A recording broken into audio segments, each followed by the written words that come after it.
Good morning दोस्तों, online platform AGS teaching centre पर आपका स्वागत है। मैं ए के शर्मा आप लोगों के लिए क्लास 12 का हिस्ट्री चैप्टर नंबर 4 आज पार्ट 2 लेके आ रहे हैं। पहला पार्ट बन चुका है, पार्ट 2 है आपका आज पार्ट 2 है आपका आज। इसमें आज हम लोग देखेंगे, चैप्टर का नाम है विचारक, विश्वास और इमारतें। इसमें आज मुख्य रूप से हम लोग देखेंगे बौद्ध धर्म को समझने की कोशिश करेंगे। तो बौद्ध धर्म का जन्म क्या था, उसका धर्म के बारे में जानना है, जन्म, मृत्यु, स्थान, सब कुछ आज हम लोग समझेंगे एक कहानी के तौर पर। सबसे पहले आते हैं, हम लोग देखते हैं कि बौद्ध धर्म जो है महात्मा बुद्ध कहलाते हैं, भगवान कहलाते हैं, बुद्ध को भगवान कहते हैं। अर्थात हम लोग जानेंगे पहले इनका बुद्ध कहने से पहले इनका बचपन का क्या नाम था।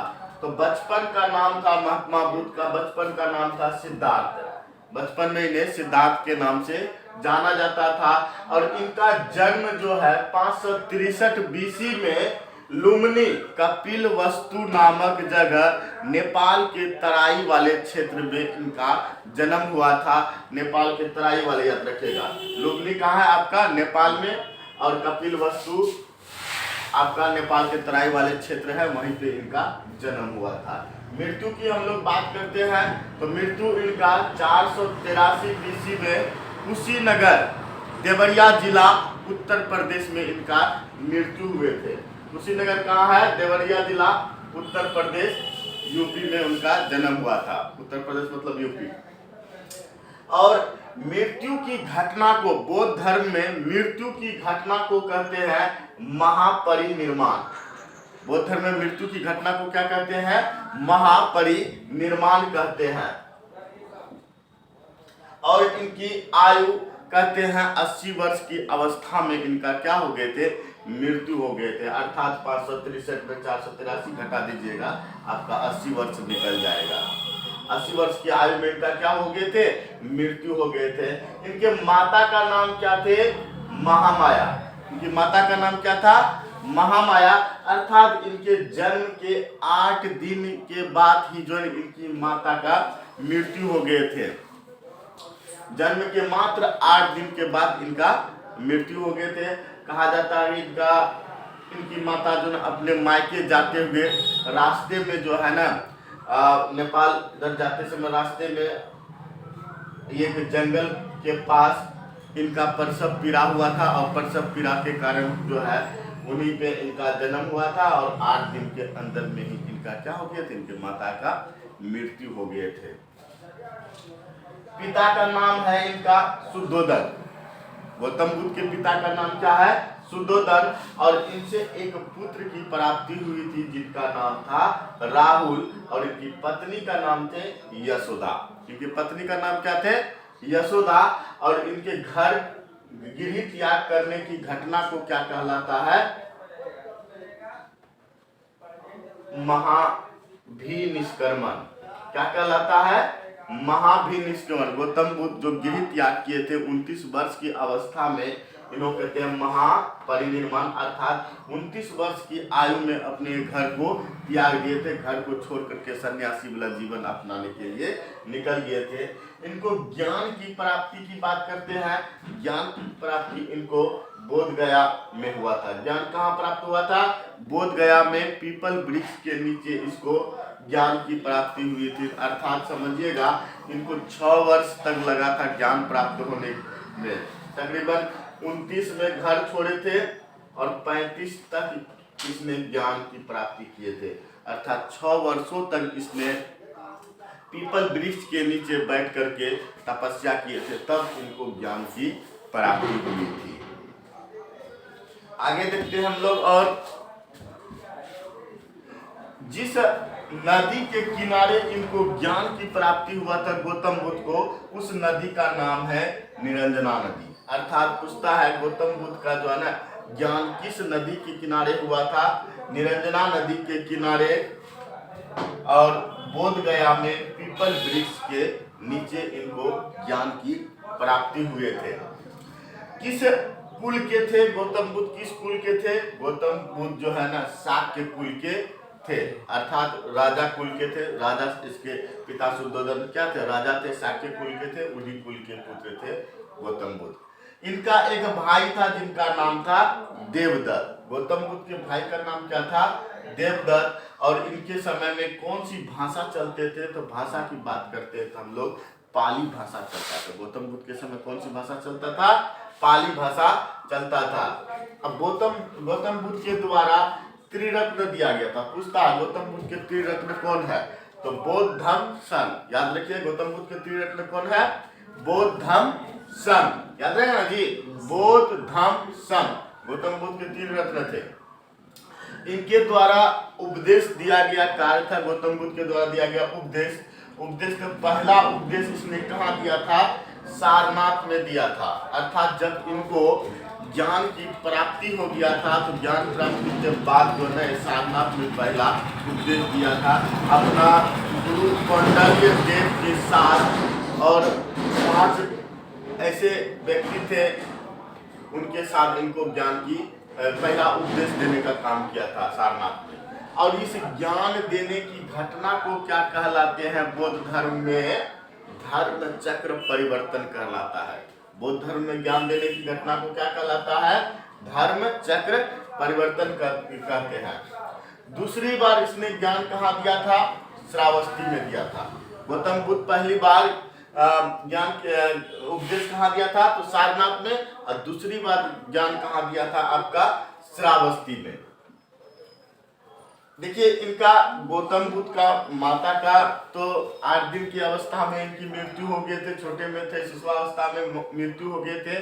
शुद्धोधन जो इनके पिता थे दोबारा इस बच्चे को लालन पालन करने के लिए अपनी साली अर्थात बोलिएगा गौतम बुद्ध की मौसी से ही विवाह कर लिए थे, जिनका नाम था प्रजापति गौतमी। याद रहेगा ना?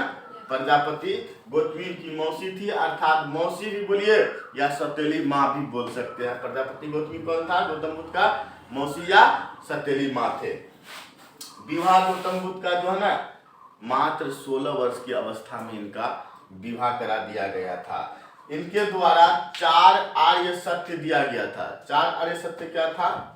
दुख, दुख समुदाय, दुख निरोध, दुख निरोध मार्ग। अर्थात दुख तो समझ ही रहे हैं, कष्ट दुख। उसके बाद दुख समुदाय। दुख समुदाय कब आता है? जब आदमी में क्या होता है? तृष्णा उत्पन्न होता है। तृष्णा क्या होता है? तृष्णा एक प्रकार का इच्छा है। इच्छा आपको कब दुख होगा? जब मानिएगा कि हमको टारगेट रहता है कि नहीं हाँ पढ़ रहे हैं हम 400 प्लस नंबर लेके आएंगे, आपका इच्छा बड़ा 400 लेके आना है, और 400 प्लस जब आपका नहीं आता है तब आपको क्या होता है? दुख हो जाता है। अच्छा हम मेहनत उतना किए 400 प्लस लाने के लिए और 400 प्लस मेरा नहीं आया, 350 आया, 450 आया, 475 आया, 480, 380 आया, 400 पार नहीं के पाए, तब ना आपको दुख हुआ। जब आपको तृष्णा ही नहीं होता, जब आपको इच्छा ही नहीं होता तो आपको दुख होता? कोई दुख नहीं, कुछ नहीं, बिंदास जीता, कोई इच्छा ही नहीं था, जो आ गया सब ठीक है। जब तक आदमी को तृष्णा नहीं होगा तब तक आदमी को दुख नहीं होता है। दुख निरोध, दुख का क्या करना चाहिए? कारण ढूंढना चाहिए कि दुख का कारण क्या है, उसका निवारण करना चाहिए। तब आपको पता चल जाएगा आखिर हमसे 400 नंबर क्यों नहीं आया। कहीं न कहीं हम में क्या होगा? कमी होगा, हम मेहनत नहीं किए होंगे, इसी कारण से हमारा 400 नहीं आया। तो इसीलिए कहते हैं दुख का निरोध ढूंढना चाहिए, दुख का उपाय ढूंढना चाहिए। चौथा क्या है? दुख निरोध मार्ग। क्या रास्ता था? एक रास्ता ढूंढना चाहिए दुख का, कि उसका मार्ग ढूंढना चाहिए। दुख का कारण क्या है? कौन से कारण से हमें जो ना दुख की प्राप्ति हुआ, तो उनका एक रास्ता ढूंढना चाहिए दुख का। उसी को कहते हैं दुख निरोध। अर्थात हम लोग समझेंगे कि गौतम बुद्ध जो है ना क्या कहते हैं, किस कुल के राजा थे?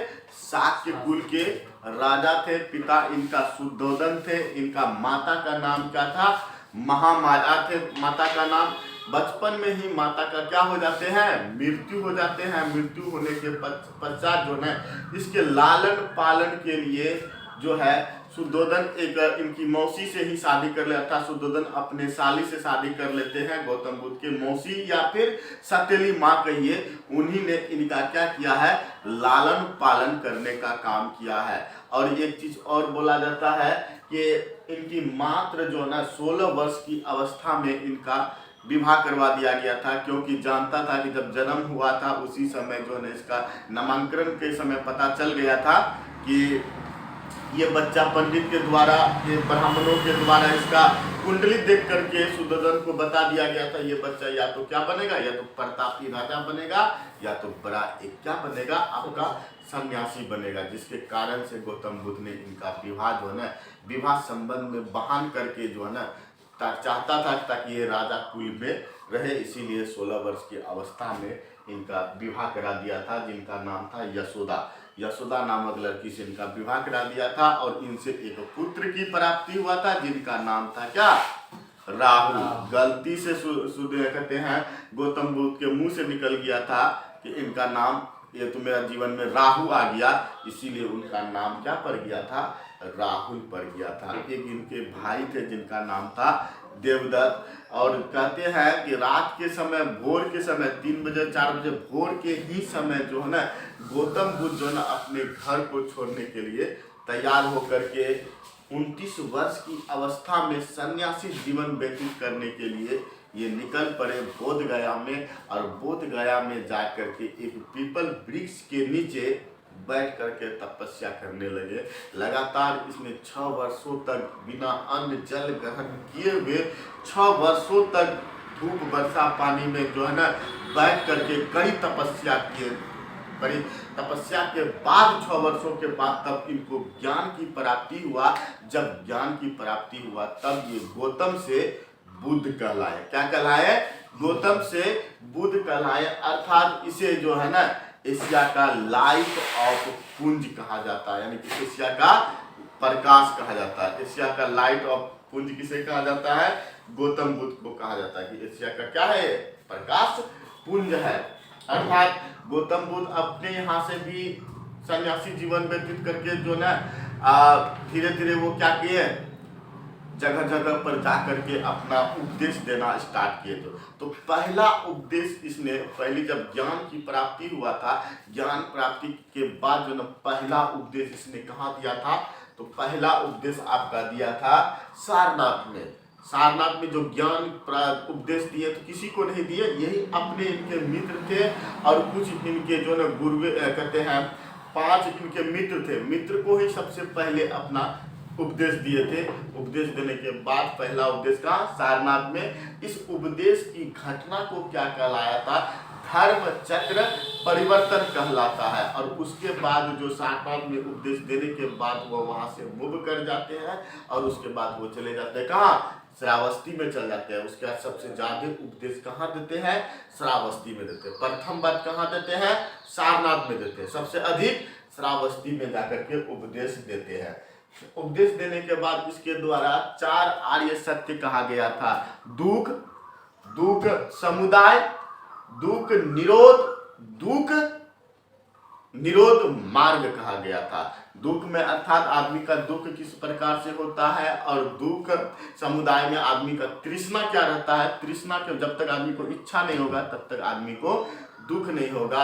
और दुख निरोध मतलब उसका निवारण ढूंढना था। दुख निरोध का अर्थ दुख मार्ग का होता है, अर्थात दुख का रास्ता ढूंढना चाहिए आदमी को। दुख किस कारण से आपका दुख हुआ है, इस प्रकार से आपका यहाँ तक इसका माता पिता, जन्म स्थान, किस स्थान में जन्म हुआ, किस कुल के थे, इनके भाई कौन थे, इनकी विवाह किनसे हुआ था, कितने वर्ष में विवाह हुआ था, ज्ञान की प्राप्ति कहाँ हुआ था, इन सभी चीज़ों को हम लोग आज इस पार्ट 2 में हम लोग देख चुके हैं।